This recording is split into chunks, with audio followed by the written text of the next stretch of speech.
Buddy the dog. Yeah. He's waiting because he knows that when we leave in the pickup at about this time of day, it usually means we're going to pick up some more rusty treasure. And he is not wrong. However, in this case, it's not really that rusty, but yeah. So I bought something again on the old AuctionTime, and I gotta go get it. And it's probably kind of wide, and I guess I'll just go ahead and pull it through the center of town. Why not? So that's what we're gonna do right after this.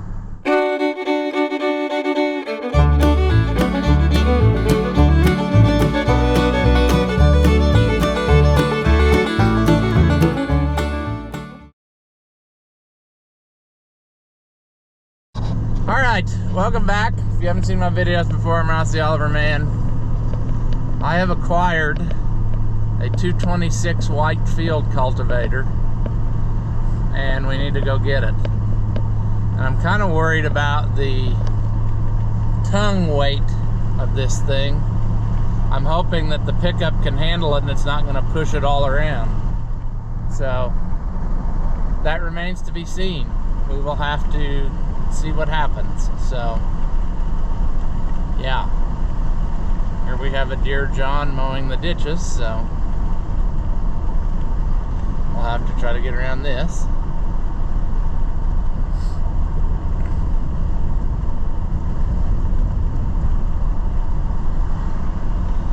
And we will head that way, and hopefully we can get this without incident, because I don't like moving equipment, especially down the highway, but don't have much choice, so that's the way it is.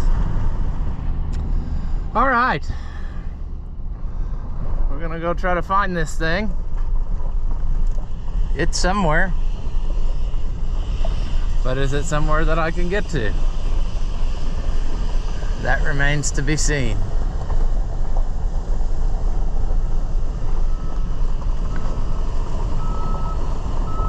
I don't see it.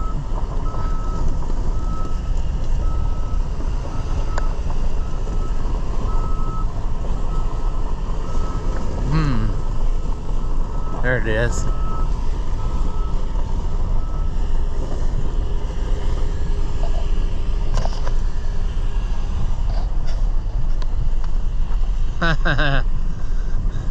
The fact that it sticks up in the air makes me question whether this is going to be really safe, because I'm kind of worried about the tongue weight situation. All right, we're going to try this. It's not super wide, so that's good. However, one of the tires on the tandem was low. We aired it up, and it kind of leans to one side, but I don't think it's because the bearing's out. I think it's because they welded in a new spindle, and this old boy wasn't too particular with welding. He thought he was a welder, whoever he was, but it's something.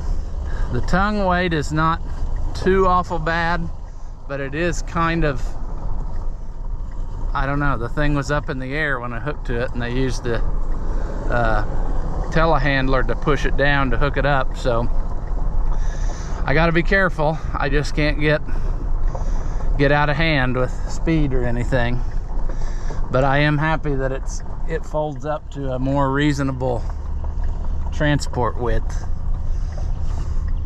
because I think then we might be okay.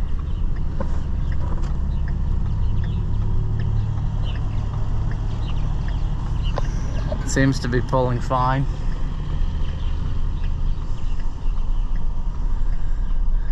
Once again, I will probably not film a lot of this because it makes me nervous. I gotta focus on what I'm doing, but I'll bring you back right after the fiery crash if I'm still conscious. Okay, so 30 miles an hour is about as fast as you want to go with this. As when I came down the hill a minute ago, we did some fancy maneuvering. That thing started to sway and shoved the back of this truck all over the road. So We need to watch our speed. However, it is a pleasant speed that we can go. I mean, I was afraid if it was like the old 252 discs, we'd be going about 5 miles an hour because it'd be sailing all over the road, but it's doing good. The tandems, you can see them have a little bit of vibration, which I guess that's the nature of the tandem. I mean, this one is not quite as bad as that other side. It looks like it's hopping, but there's not a lot I can do with that at this point other than just hope everything holds together. You know, we got spare tires on the wings. I got chains. I could chain up a side of the tandem to try to keep going if something bad happens, but we're gonna hope nothing bad happens. But like I said, I don't like hauling equipment down the busy road. I tried to pick a time of day. I thought the traffic would be less. I thought about waiting till Saturday, but I mean, the time is now. We gotta go. It's fine. It'll work. We probably got about, I don't know, 10 miles to home, so I'm hoping we hold out that far. I think I'm gonna chicken out. I don't think I'm gonna pull it through the center of town. It's narrow enough that I think I can go the same way I went when I pulled that bean planter home, because it's wider than this. So I'll turn and try to go that way.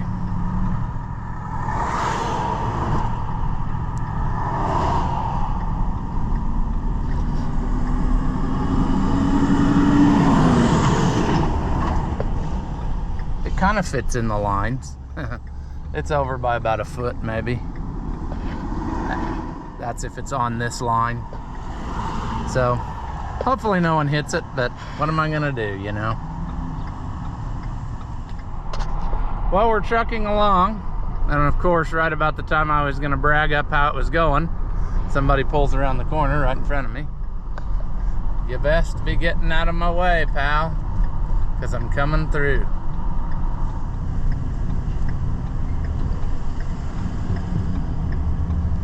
There we go. Not too bad. On the old highway there, a tire truck got behind me and he turned on his flashers, so that helped keep everybody away from me. So that was pretty nice. So now we just got county roads home, which can be worse because they're narrower and people seem to drive on them like they're on the interstate. So we just need to watch, make sure that we pull over when we need to pull over. That field's got a lot of water hemp in it. That ADHD there, sorry. But anyway, some of these places have big drop-offs or they have concrete sticking up, so got to be aware of that when we pull over. We can't just do whatever we want. So anyway, at least we're back into territory where if something terrible happens, I know about everybody who lives along here, and they'll probably let me let it sit there while I go get supplies. So that's always a more comforting feeling than being out in strange territory. So I'm just gonna keep plugging away, and hopefully we'll be in the driveway very shortly. Ah, the home stretch. How wonderful it is. We're close enough now that we can just physically drag it there if we have to. So, hooray for us, I guess. It's not a bad piece of equipment to pull down the road compared to some that I have. It trails pretty straight. I mean, it'll go 30 miles an hour without swaying. Beans are looking pretty good. Yeah. The only thing is, when you're pulling it down the road, those rolling baskets like to go round and round, so are they wearing out your bearings when you're on the road? I don't know. But I'm pumped we made it. Buddy the dog, what do you think of this one, pal? Huh? as far as stuff we drug home, this ain't too bad, is it? First thing we're gonna do though, this pin I borrowed out of my planter over here, and I don't want to pull away from this planter and forget that I took the pin out and then rip all the hoses loose. So we're gonna put that right back. And the reason I did that is because in the picture I could tell it had this exact same style hitch, and so I thought if it fits this, it'll fit that. So I need to get this all put away. I got fittings to fix. The tractor needs, I want to replace the oil line to the oil pressure gauge because I think it's leaking down here a little bit. I've been so tied up with everybody else's projects, I never have got to my own, but it's getting to where I need to at least get them out of here because I really wanted to run the cows on all this. And so that needs to be done, but that is neither here nor there. We'll have a look at this Jim, a 226 field cultivator, and I don't know, let me grab the tape measure. I don't know how wide it actually is, if it's supposed to be 26 feet, and that's what 226 means. That would make sense, but things don't always make sense.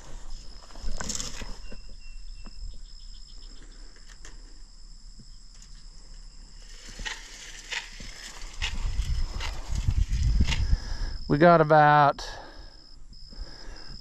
11 feet, 11 and a half feet there. I guess we could technically call that 12 feet because of the way that the sweeps come out there. Uh-oh. I think that was a mistake. I think our tape measure is not going to fold up anymore. That's okay. We didn't need a good tape measure. Let's just... Sure. I'll use the money I saved on this other thing to buy a new tape measure. 4 foot 2 inches, so 8 foot wings and 12 foot. What's that come to, friend? Comes to about, what, 20 foot? 8 foot worth of wings, and 12 foot would be 20 foot. So apparently the number just is a number.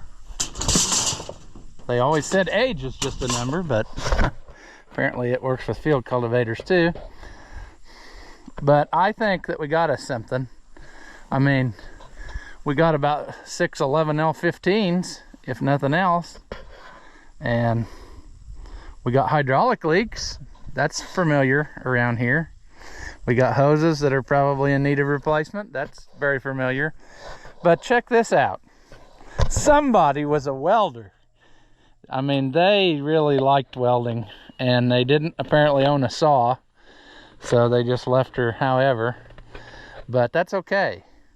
I would say that this attachment here in its day was probably $4,000 or $5,000 just for these rolling baskets. So that was kind of what attracted me to this deal, you know, not just the fact that it was a white, but we had rolling baskets. I mean, and they should all be like springy. I don't know about all that. Maybe when you put it in the ground it'll be springy. Maybe it's broke, I don't know. Maybe I can't physically do it. Probably not. It probably takes more weight than what I got in my britches. The highway fence post, that's our kind of thing right here. That's very familiar around here. But look, I didn't even realize it had a row of spike tooth harrow in it too. So that's pretty sweet. And I'm thinking 4,150 is what I'm thinking. You know, that'd be a good thing for it. My thinking on it was we would have another backup for the Landau, because basically this is exactly what the Landau is, except it doesn't have front disc blades on it. And I really don't think that I get much benefit out of those front disc blades, you know, because I work the ground anyway. I talked to that Oliver guy and we were talking about that, and he said they didn't sell very many of these up there. They sold Glencoe soil savers because people wanted that row of discs in the front. And up there, he said the disc will flip the rocks up to the top. Now that would make sense to me. So I don't have a rock problem here. Like if I find a rock, it's a very, very rare occasion, and it's a little, you know, fist-sized rock or something. So I could see how maybe that would be the advantage of the disc blade, but I think this will do everything that I'm using the Landau for, and probably a little faster because it's a little wider. And I'm thinking that, I mean, I don't know why I'm thinking that, but I'm thinking it'll probably pull easier too. I mean, it's, what did we say, 20 foot? The Landau's 15 foot, I believe. So slightly wider, 5 foot more, perhaps. But I'm thinking that a couple times of disking and then I'm running this over it once, and it'll probably be just as good as, you know, the whole Landau situation. But we'll have that as a backup. And that's always been my plan, is you kind of need, when you're running old equipment, everything needs a backup. Every tractor size that you need needs a backup, and really every implement needs a backup, because as you see, when we were working this spring, the bearing went out of the rolling basket on the Landau, and I had to stop what I was doing and fix it. Now I could use the 1755 in that other field cultivator, but it didn't have any sort of harrow or leveling out. Well, it had that tooth harrow, spring tooth harrow, but the rolling baskets really, they make it better. I don't know why or how to explain that if you've never been around them, but they just seem to like do that final breakup of clods and stuff and make it all pretty when you're done and smooth. So, you know, we got potential that maybe this is going to be our main getting her done rig, and then we will have the Landau as a backup. This in theory should be less expensive to maintain, because these little bitty bearings here, they ain't nothing compared to those $100 bearings on the rolling baskets of that other deal. Smaller sections means a guy can work on it easier without, you know, having to kill himself practically to do it. I really think that this is a good deal. I got sweeps. They've still got some life on them yet.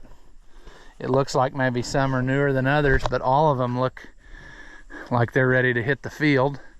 And it's got its share of little weldments and stuff where somebody was proud of his brand new welder and wanted to try it out, but we can make that better over time. I'm not worried about that.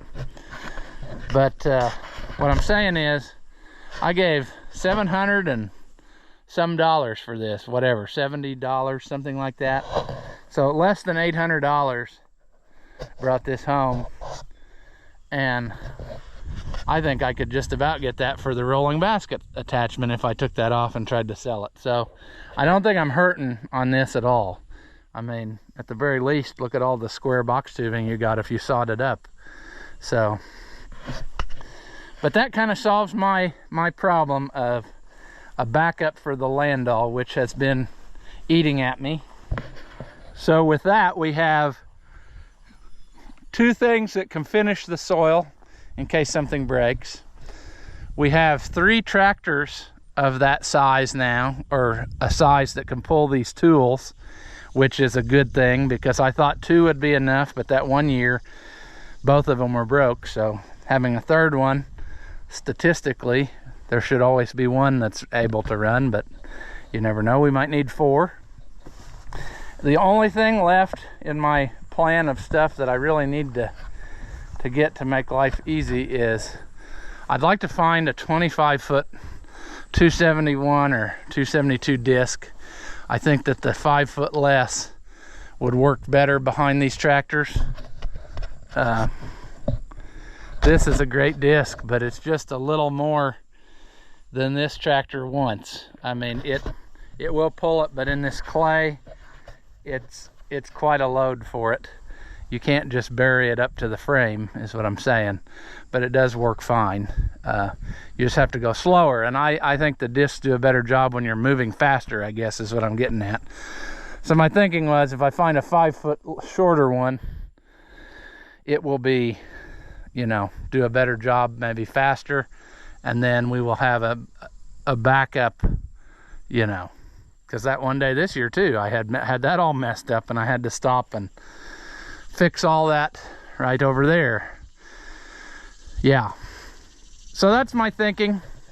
I mean, there is a method to the madness.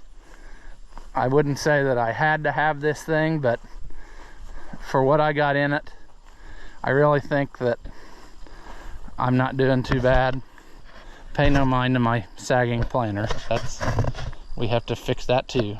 But we've got a lot of work to do, but you got to buy stuff when it's available, and so that's what brought this along. But I think we can live with this and make her go. I think my tire held up fine. They aired up for me. Somebody wasn't very good with that spindle welding, but they got her done, you know. It's just got a little tilt to it, but I think we're good to go. The walking tandems make the implements ride so much smoother. However, if you have a flat tire or a bearing go out, you're pretty well done unless you can chain them up. So, you know, always carry a chain with you, I guess. But I do like that this is only 12 foot wide to go down the road. That's a lot more handy. You can get off the road easier for people and they can still get by. So definitely we will be trying this behind the 4150 and we will see how it handles this. It should handle it flawlessly. And the 9650 might be retired, I don't know. Probably not, because it's got an immaculate air conditioner, so we'll probably use that with this, and I don't know. We'll see.